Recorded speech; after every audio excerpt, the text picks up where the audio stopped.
I did it when I was a kid, you know what I mean? I didn't get into the business until I was 27 years old, so I didn't do all the kinds of stuff that the guys are doing now, you know what I mean? But me and my buddies would suplex each other and stuff like that, so, I mean, if it makes you happy, go for it. Do you have any dislikes about backyard wrestling of today's world? No, not at all. Nothing. I just don't want to see guys get hurt. I see guys doing some crazy stuff, you know what I mean? Just be careful, man. Be careful, but more power to you. Just do whatever makes you happy, you know? Do you think that backyarders have a head start in the wrestling business because of their former experience? Well, it matters. But there's not too many companies that you can roll into without knowing all you have to know the real basics of wrestling. You know what I mean? Backyard wrestling and going out in front of 5,000 people and doing it and walking a guy through a 25-minute match are two totally different things. So I think that backyard wrestling would be good, but you should still go to a wrestling school and learn all the basics. What do you think about the feds that don't use barbed wire and fire and just go out there to bring some traditional wrestling? What's that? What do you think about the feds? Like, do you respect the backyard wrestling feds that would rather go out there and do some nice technical work and some nice hurricane runs, or do you like the hardcore? What do you think is more respectful? Do you think that there's a... Oh, you know what? To me, it's not a point of respect. To me, it's a point of what you know or what you want to do or what makes you happy. If that makes you happy, jumping off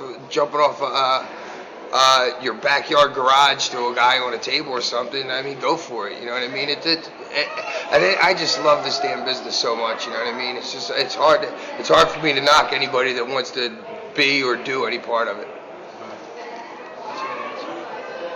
Do you feel there's a responsibility from pro wrestlers to inform backyard wrestlers, like how to protect themselves and how to perform safely? You know what? The reason they're backyard wrestlers is because they haven't been trained in a wrestling school. You know what I mean? So if you're not trained to do certain things, then you're not trained. But I don't think it's my job to go to somebody that I don't even know and tell them how to try and take a fall. You know what I'm saying? You got to arch your back and let your feet take a lot of it. What would you advise backyard wrestlers not to do to keep themselves safe? I don't know. I've seen so much stuff. I mean, you can play with fire and not get burnt. You can play with barbed wire and you get your little cuts and stuff like that. You know what I mean? There's not really anything that you should stay away from. It's just know what you're doing. What would you recommend to a backyard wrestler if he can't afford training, or for some other reason he can't get training, and his heart's within wrestling? What should he do? If his heart's in wrestling and he's young enough, he'll do stuff like Cactus Jack did, drive 9 hours or whatever it was from his house in New York to Pittsburgh to train. You know what I mean? If you really want it bad enough, you'll go somewhere and get it.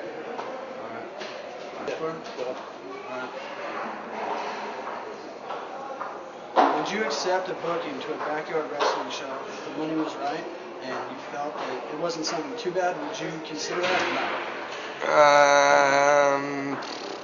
I'd have to see some of their product or something first before I would commit to something like that. You know what I mean?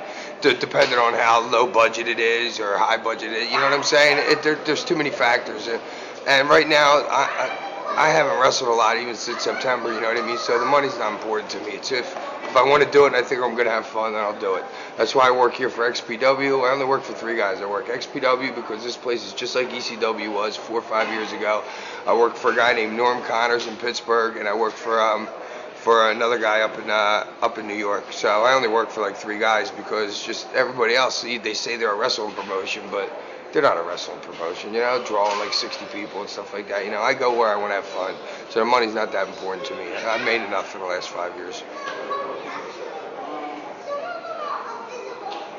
Have you ever personally been told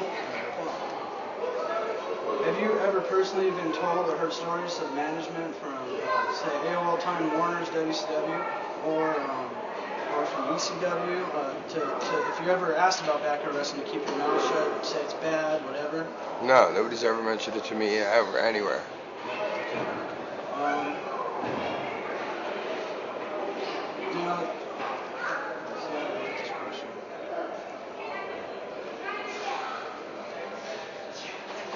Do you feel that backyarders that have gone pro, for example, the Hardy Boys? Hey, I'll give you a true story. the Hardy Boys gave Bill Alfonso a tape. I mean, this must be back in like '95 when they had done a little bit of stuff for they had done a couple of they were called jobs then. There's a difference between job and a difference between losing. They were doing jobs for the WWF, and they gave it a tape to Fonzie, and Fonzie gave it to me. So I looked at it, and it won. I don't know who's the one that does the senton bomb. Is that Jeff or Matt? That's Jeff. It was Jeff, Matt, and then the one kid from 3 Count. He was in there, and then they had a couple other guys too. But I actually I looked at the tape and I hired them for a couple of shows up in Philadelphia because I thought they had some serious talent back then, and then the WWF started to change and those guys got a break and more power to them, man. I thought those guys were good when I saw their stuff. They trained themselves literally. I don't think any of them went to an actual pro wrestling school, but they can walk somebody through a 20-minute match that doesn't know anything. There's a very big difference between going out there and just doing big high spots to kill yourself. It's another thing to be able to walk somebody that you don't even know through a 20-minute match. What was it like? What were the Hardy Boys like back then before they got big? Yeah, they're probably still the same way. I get the impression, even whether they're big or not, they're humble guys. You know what I mean? They're just regular guys that's the feeling that I got from them whenever I was around them. And I was a little bit more of a star than they were then. You know what I mean? I wasn't like the star that I am now, but I was just starting to shine real bright. And those guys were cool. That's why I hired them and used them.